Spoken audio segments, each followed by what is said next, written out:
আজকে অধিকাংশ মা বোন আমরা অনেকে আছেন যে পেরেশান, রিজিক নিয়ে পেরেশান।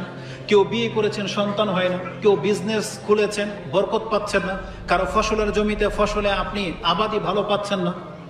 অনাবৃষ্টি যদি দেখা দেয়, দুর্ভিক্ষ দেখা দেবে। এই যে দেশের মধ্যে একটা সিচুয়েশন আমরা আছি, এই একটা বাক্যের মধ্যে সবকিছু আটকে আছে। এমন কেউ কে আছেন যার সন্তানের হাত তুলতে হবে না, যার সন্তান হয় না, আপনার সন্তান দরকার। আমরা অনেকে আছি না? কে আছে যার পেরেশানি আছে, রিজিক দরকার, তার ব্যবসা বরকত হচ্ছে না, বিয়ে করতে হবে। যুবকরা যারা আছে তার রাস্তা গিরা লেগে গেছে। আপনার এই সব কিছু সমস্যার এই ইস্তিগফারের মধ্যে আটকে আছে।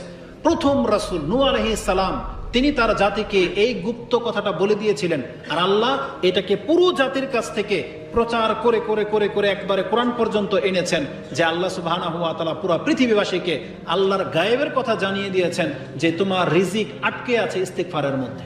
নূহ আলাইহিস সালাম বলেছিলেন, ফাকুলতুস্তাগফিরু রাব্বাকুম ইন্নাহু কানা গাফফারা। একটু আগে বলেছেন আমরা ক্ষমা চাই, আর আল্লাহ কি বলেছেন? তুমি যদি ইস্তিগফার করো তাহলে তোমার প্রথম প্রাপ্য আল্লাহ তোমাকে ক্ষমা করে দিবেন। তাহলে প্রথম প্রাপ্য কি? ইন্নাহু কানা গাফফারা ইউরসিলিস সামাআ আলাইকুম মিদরারা। এবং তোমার জন্য যত অফুরন্ত পানির প্রয়োজন আল্লাহ সেই অনুপাতে তোমাদের রাষ্ট্রে বৃষ্টি বর্ষাবেন। মিদরারা ওয়ায়ুমদিদুকুম বিআমওয়ালিন ওয়া বানিনা ওয়া ইয়াজআল লাকুম জান্নাতিন ওয়া ইয়াজআল লাকুম আনহারা। আল্লাহ সুবহানাহু ওয়া তাআলা তোমার এই ইস্তিগফারের মধ্যে তোমার সন্তান, তোমার সম্পদ, তোমার সমৃদ্ধি আটকে রেখেছেন। তুমি ইস্তিগফার করো, এই প্রত্যেকটার দিক থেকে তোমার দরজা খুলে যাবে।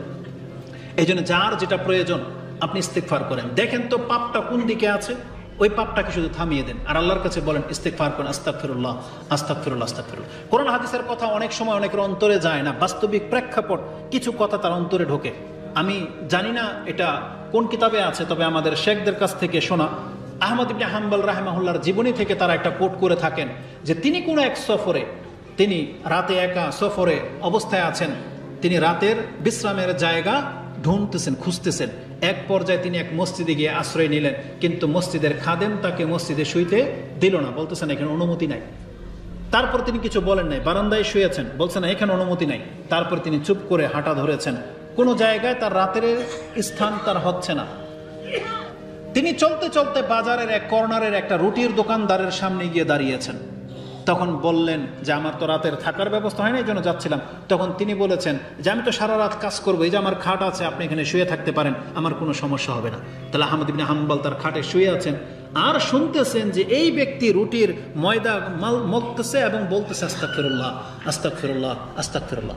আহমদ ইবনে হাম্বল আশ্চর্য হয়ে গেছেন, কৌতূহলবশত এসে জিজ্ঞেস করেছেন যে আপনি এটা কতদিন ধরে করেন? বলছে আমার জীবনের এটাই মূল ইবাদত, আমি এটা সবসময় করি। তা বলছে কি পেলেন? তখন এই রুটি বিক্রেতা তিনি বলতেছেন, এমন কোনো আকাঙ্ক্ষা জাগে নাই যেটা আল্লাহ আমার পুরানা করেছে। বুঝেন, আমার যেটা প্রত্যাশা জেগেছে আমি সেগুলোকে পূর্ণ পেয়েছি, তবে একটা আশা এখনো পূর্ণ হয় নাই, তবে আমি আল্লাহর কাছে আশা রাখি সেটাও পূর্ণ হয়ে যাবে। বলতেছেন সেটা কি? তখন তিনি বলতেছেন, এই যুগের শ্রেষ্ঠ আলেম আহমদ ইবনে হাম্বল, আমার ইচ্ছা যে আমি তাকে নিজের স্বচক্ষে একবার দেখব। অথচ কার কাছে বলতেছে? আহমদ ইবনে হাম্বল। এখানে আশ্চর্যের ব্যাপার কি জানেন? আমার যেটা লেগেছে সেটা হচ্ছে এই, আল্লাহ সুবহানাহু ওয়া তাআলা মানে তার কাউকে মর্যাদা দিতে গেলে আল্লাহ দেখেন এটা কে। আল্লাহ কি করেছেন জানেন? এমন যদি হতো যে হ্যাঁ সেই ইস্তিগফার পরে একটা কোনো না কোনো দিন আহমদ ইবনে হাম্বলের কাছে মাহফিল শুনতে সে গেছে সেই শহরে, কিন্তু আল্লাহ কি করেছেন? এই ব্যক্তির মর্যাদাটা এত দিয়েছেন যে আহমদ ইবনে হাম্বলকে আল্লাহ নিজে তার কাছে উপস্থিত করে দিয়েছেন। এটা হচ্ছে অনেক বড় একটা ব্যাপার। আমি আর আপনি আল্লাহ পর্যন্ত হয়তো পৌঁছতে পারবো না। জি, এটা তো হাদিস না, একটু আগেই তো বললাম যে আমাদের শেখদের কাছ থেকে শোনা, ইতিহাসের কিতাবে আছে, যারা শেখ মাহবুব মাদানী জানলে হয়তো বলতে পারবে। কথা হচ্ছে যে ইতিহাসের কিতাব, আহমদ ইবনে হাম্বল তো হাদিসের যুগের না, তার পরের যুগের।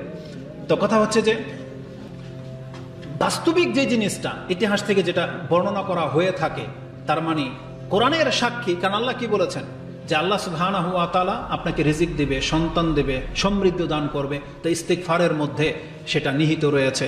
আল্লাহ তুমি আমাদেরকে তওবা করার তৌফিক দান করো।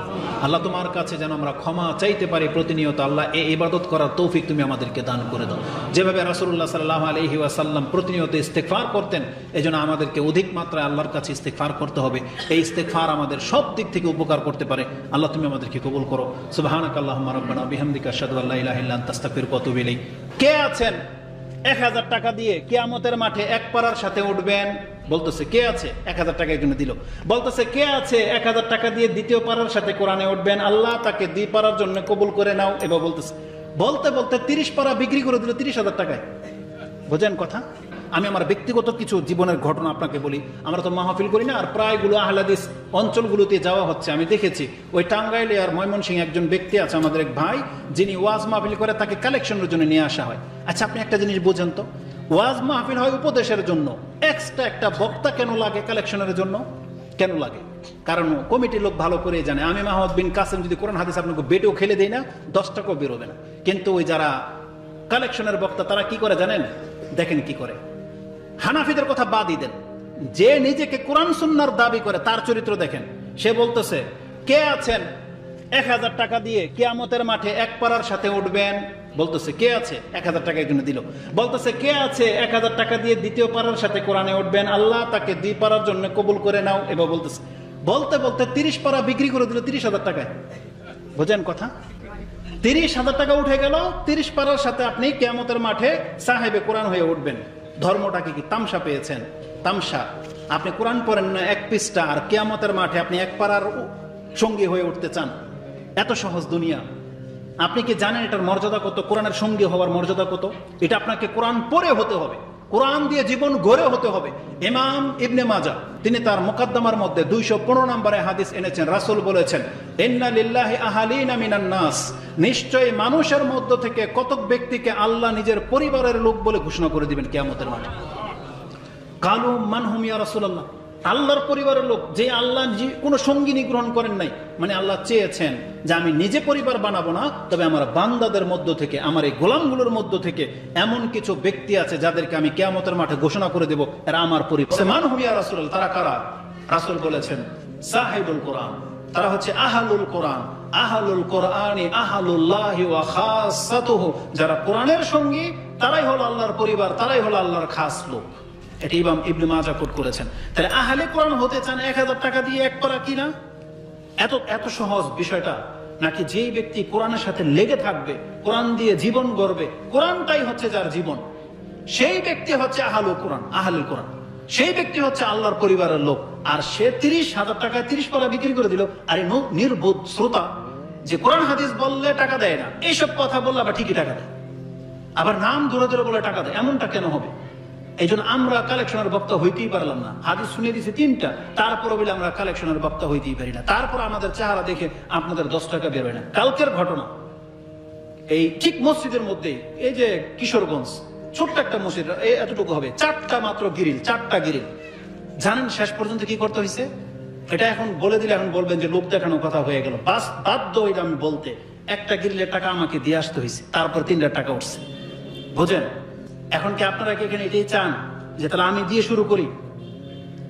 কি মনে করেন? আমি দিয়ে শুরু করব, নাকি আলহামদুলিল্লাহ আমাদের সভাপতি সাহেব দিয়ে শুরু করে দিচ্ছে? আলহামদুলিল্লাহ বলেন, তিনি 3 লাখ টাকার চেক ধরিয়ে দিয়েছে। বলেন আলহামদুলিল্লাহ।